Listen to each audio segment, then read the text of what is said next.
दोस्तों, एक बार फिर से मैं आप सभी का इस श्रृंखला में अभिनंदन करता हूँ।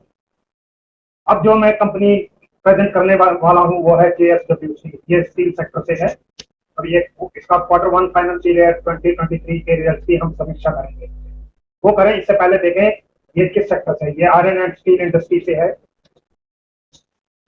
सबसे पहले देखें इसका मार्केट शेयर किस इंडस्ट्री में किस कंपनी का कैसा है।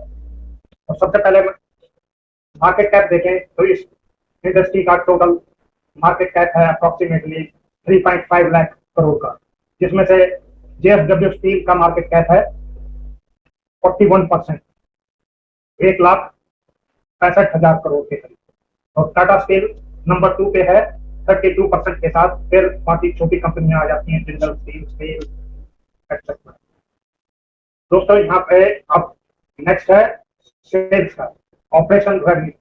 यहाँ पे देखते हैं हम टाटा स्टील सबसे ज्यादा रेवेन्यू जनरेट करती है और वो 41% के करीब टोटल जो इंडस्ट्री का 6 लाख करोड़ के करीब का है, उसमें 41% उसकी कंट्रीब्यूशन है।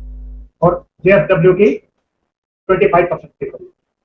दोस्तों, हमने देखा था कि मार्केट कैप में JSW स्टील टाटा स्टील से आगे थी, लेकिन रेवेन्यू की बात आ जाती है तो हम देखते हैं कि टाटा स्टील उससे JSW स्टील से आगे। ऐसा क्यों? ऐसा इसलिए है दोस्तों, क्योंकि जो निवेशक हैं उनका भरोसा JSW स्टील में टाटा स्टील से ज्यादा है, जो कि हम आगे चल के देखेंगे वो क्या किस कारणों से।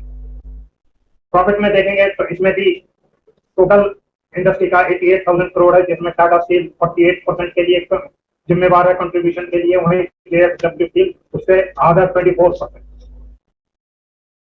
अब ग्रोथ की बात करें तो हम देखेंगे ग्रोथ पिछले 4 साल में JSW स्टील का 20% था, वहीं टाटा स्टील का 16%। और जो इंडस्ट्री एवरेज था वो 16.9%, 17% का था। तो इसीलिए ज्यादा भरोसा लोगों को JSW स्टील पे है।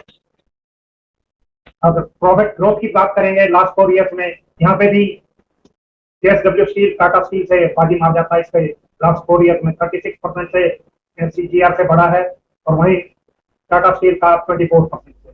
और सेल और जिंदल स्टील की बात करें तो ये फाइनेंशियल ईयर जो हमने 2008-18 लिया था, तो ये तो लॉस मेकिंग थी, इसलिए इसका हम कैलकुलेट अभी नहीं कर सकते कि ये कितने CGR से इसका ग्रो किया है।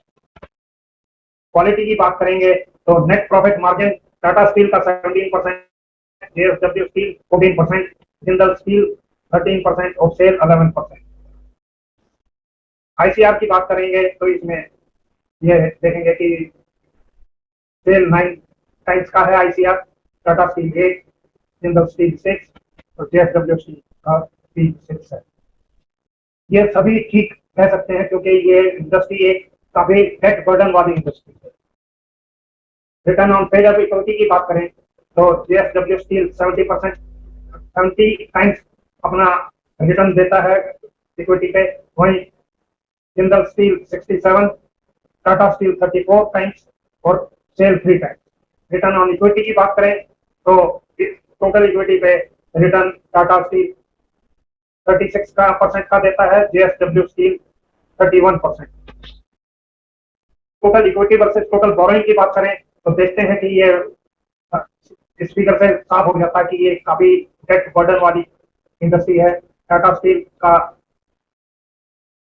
1,14,000 इक्विटी, टोटल इक्विटी के अगेंस्ट 70,000 करोड़ के करीब डेट है। वहीं JSW स्टील का 67,000 करोड़ के टोटल इक्विटी के हिसाब के बनिस्बत 70,000 करोड़ के करीब इसका डेट है बोरोइंग से। तो ये हाई डेट वाली कंपनियां हैं। अब डाटा एनालिसिस करके देखें तो हम JSW स्टील का तो हम पाएंगे कि इसका रेवेन्यू 2010 में जो 19,000 करोड़ के करीब था, वो बढ़ के 2022 में 1,46,000 करोड़ के करीब हो गया। यानी पिछले 12 सालों में 19% CAGR से बढ़ा है और टोटल 7.7 टाइम्स ये बढ़ चुका है। प्रॉफिट आफ्टर टैक्स की बात करें तो 2010 में इसका 1500 करोड़ के करीब, 1600 करोड़ के करीब जो इसका प्रॉफिट था, वो बढ़ के 2022 में 21,000 करोड़ के करीब हो गया। यानी पिछले 12 सालों में 24% CAGR से बढ़ा है और 13 टाइम्स हो गया है। यहाँ पे गौर करने की बात दोस्तों ये है कि इस साल इतनी जबरदस्त डिमांड हुई है कि पिछले साल से ये एकदम से ह्यूज ग्रोथ दिया है और ये लाइफ टाइम हाई है। रिजर्व की बात करें तो ये भी इसका कंस्टेंटली इनके रिजर्व बढ़ते गए हैं। 2010 में 8,700 करोड़ के करीब इसका जो रिजर्व था वो 2022 में बढ़ के 67,000 करोड़ के करीब रिजर्व हो गया। यानी पिछले 12 सालों में 19% CAGR से बढ़ा है और 7.7 टाइम्स हो गया है। प्राइस मूवमेंट की बात करें तो 2010 में इसका प्राइस 99 था, जो 2022 में बढ़ के 687 का हो गया है। यानी 17% CAGR से इसका प्राइस बढ़ा है और पिछले 12 सालों में 7 गुना हो चुका है। इसकी मेजर कॉस्ट की बात करें तो सबसे ज्यादा इसका कॉस्ट ऑफ मटेरियल कंज्यूम सबसे ज्यादा इसके होते हैं और जो कि वो इसके इस साल एकदम से काफी बड़े हैं इसके वो 136% से, जबकि इसके टोटल जो एक्सपेंसेस हैं वो 78% से बढ़े। शेयर होल्डिंग पैटर्न की बात करें तो प्रमोटर के पास 45% है, वहीं म्यूचुअल फंड के पास 2.27%, FPI के पास 11% के करीब, फाइनेंशियल इंस्टीट्यूशन के पास 7% के करीब, रिटेल के पास 8% के करीब और अदर्स के पास 26%। शॉर्ट टर्म ग्रोथ की इसमें बात करें तो हम देखते हैं H1 में 2022 में 98% से इसकी सेल्स बढ़ी और वहीं इसके प्रॉफिट 1200% के करीब बढ़े और इसके मार्जिन पे 21% और 9 मंथ में इसके जो सेल्स बढ़े वो 88% से, प्रॉफिट नीचे आ गए थोड़े 378% से और मार्जिन की घटे 17.7%। एनुअल 2022 की बात करें तो इसके सेल्स बढ़े 83% से, फिर प्रॉफिट और नीचे आए 166% और मार्जिन भी इसी हिसाब से अफेक्ट हुए 14% पे आए। अब Q1 2023 की बात करें तो इसके सेल्स बढ़े हैं 32% से, प्रॉफिट जो कि उसके मटेरियल की कॉस्ट काफी बढ़ गई है एकदम से, उसकी वजह से -86% हुए गए हैं ईयर ऑन ईयर और इसका मार्जिन आया है 2.2% का। तो इससे हम ये एक्सपेक्ट कर सकते हैं कि शॉर्ट टर्म में इसका जो ग्रोथ होगी वो 16% से रेवेन्यू को हम बढ़ते हुए देखेंगे, इसके प्रॉफिट्स -70% से और 3.7% के आसपास इसके मार्जिन रह सकते हैं। इसका EPS 2022 में 85.96 था, इसका EPS TTM 64.99 और फॉरवर्ड EPS हम एक्सपेक्ट करते हैं कि ये 25.79% का फॉरवर्ड EPS होगा, क्योंकि इसके हम देख रहे हैं कि प्रॉफिट में काफी ग्रोथ आ रही है due to cost of material. लेकिन अगर इसके लॉन्ग टर्म ग्रोथ की बात करें तो हम एक्सपेक्ट करते हैं कि रेवेन्यू 15% से बढ़ेंगे और जब इसके प्रॉफिट में हमने डी ग्रोथ देख रहे हैं तो लॉन्ग टर्म में हम इसको प्रॉफिट मार्जिन को कंसीडर करेंगे, जो कि हम एक्सपेक्ट करते हैं कि 7% के आसपास हो सकते हैं।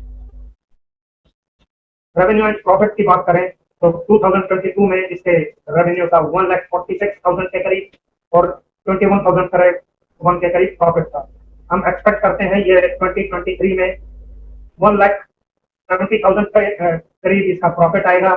वहीं इसका प्रॉफिट उसके जो हमने अभी पीछे जैसे देखा था कि कॉस्ट ऑफ मटेरियल बहुत ज्यादा बढ़ गए हैं तो 6,000 के आसपास रहने की उम्मीद है और वहीं 2030 में हम एक्सपेक्ट करते हैं कि ये नॉर्मलाइज हो जाएगा प्रॉफिट, तो 4,50,000 के करीब इसका रेवेन्यू बढ़ेगा और 32,000 के करीब इसका प्रॉफिट हम एक्सपेक्ट करते हैं। वहीं 2035 में 9 लाख करोड़ को ये क्रॉस करते इसके हम रेवेन्यू देखेंगे और 64,000 करोड़ के करीब इसका प्रॉफिट। इस बेस पे हम देखते हैं कि इसके जो करंट मार्केट प्राइस है 687 का है, इसका 52 मंथ लो 520 का था और 52 मंथ हाई 790 का। तो इस बेस पे हम ये इसका जो शेयर प्राइस एक्सपेक्ट कर रहे हैं 2023 में वो 286 का है, 2030 में 1400 के करीब है, और 2035 में 2900 के करीब हम एक्सपेक्ट करते हैं इसका फेयर प्राइस रहने का। दोस्तों ये 286 का जो फेयर प्राइस है, यहाँ पे कंपनी उससे काफी ऊपर ट्रेड कर रही है। हम नहीं एक्सपेक्ट करते कि ये अपने फेयर प्राइस के पास आएगी, क्योंकि लोग बाग इसके काफी बुलिश हैं आगे की ग्रोथ के ऊपर, तो ये हमें ऊपर ही प्राइस पे इनको लेना पड़ेगा। अब इनके टेक्निकली अगर इसे देखें तो इसका टेक्निकल टारगेट बाइंग प्राइस बनता है, जबकि ये 450 के करीब इसका प्राइस आए तो हम इसको बाइंग कर सकते हैं, और 1350 के आसपास इसमें जबकि आए तो 5% अपना प्रॉफिट बुक पे कर सकते हैं।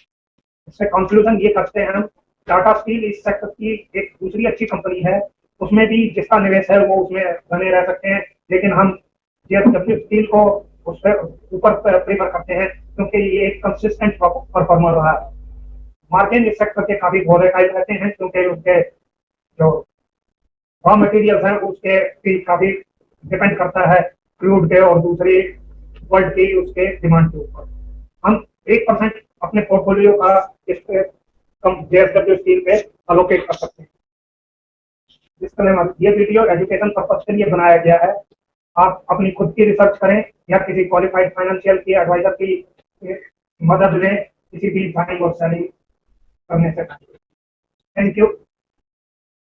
थैंक यू विजय सर, बेहतरीन प्रेजेंटेशन।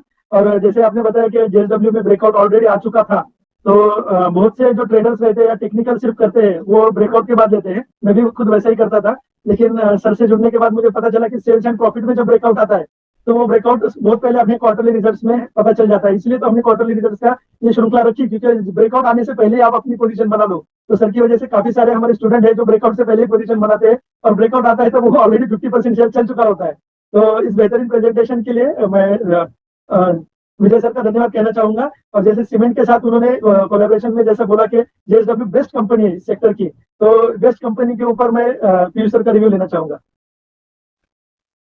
मिलिंद भाई, काफी जो मेजर इंपॉर्टेंट डेटा है वो तो विजय भाई ने हम सबको बता दिया, हमारे साथ शेयर किए पूरा history, right, and everything. Tata steel no doubt a very good and very big company, but consistency में वो जेएसडब्ल्यू के सामने जरूर मार खाती है। पिछले इतने सालों में हम बरसों से जैसे दोनों कंपनियों को ट्रैक करते हैं और इमोशनली हमको लगता है कि we should go with Tata steel, लेकिन ऐसा नहीं किया। बरसों पहले हमने भी जेएसडब्ल्यू ही बाय किया जब वो भी निफ्टी में नहीं था, निफ्टी में आज है। क्यों है? क्योंकि उन्होंने कंसिस्टेंट परफॉर्म किया। तो देखो, दिल से नहीं, डेटा आधारित चले, राइट। नहीं तो अपने को लगता था कि टाटा स्टील लेना चाहिए, पर जेएसडब्ल्यू ने कंसिस्टेंट परफॉर्मेंस दिया, ज्यादा पैसा बना के दिया टाटा स्टील से। अब आने वाले समय में हम टाटा स्टील हो या जेएसडब्ल्यू स्टील हो, दोनों में अच्छा परफॉर्मेंस उम्मीद रखेंगे। इंफ्रा का स्पेंडिंग बढ़ेगा और ओवरऑल ये कंपनियां बढ़िया है। पर सीमेंट और इसमें दोनों में फर्क यह है कि सीमेंट में भी डेप्थ है पर इतनी नहीं है। मेटल की कंपनियों में डेप्थ बहुत ज्यादा है, जिसकी वजह से कंसिस्टेंसी बिगड़ जाती है। जैसे जेएसडब्ल्यू ने भी एक बार लॉस किया, टाटा स्टील ने परसों लॉस किए। तो इन चीजों को ध्यान में रखे भविष्य के लिए, और वेटेज कम बनाए। आपको ग्रोथ चाहिए, ग्रोथ मिलेगा, इधर ग्रोथ मिलेगा और वो बम्पर वाला ग्रोथ मिलेगा, क्योंकि प्रॉफिट बार बार टूटेंगे।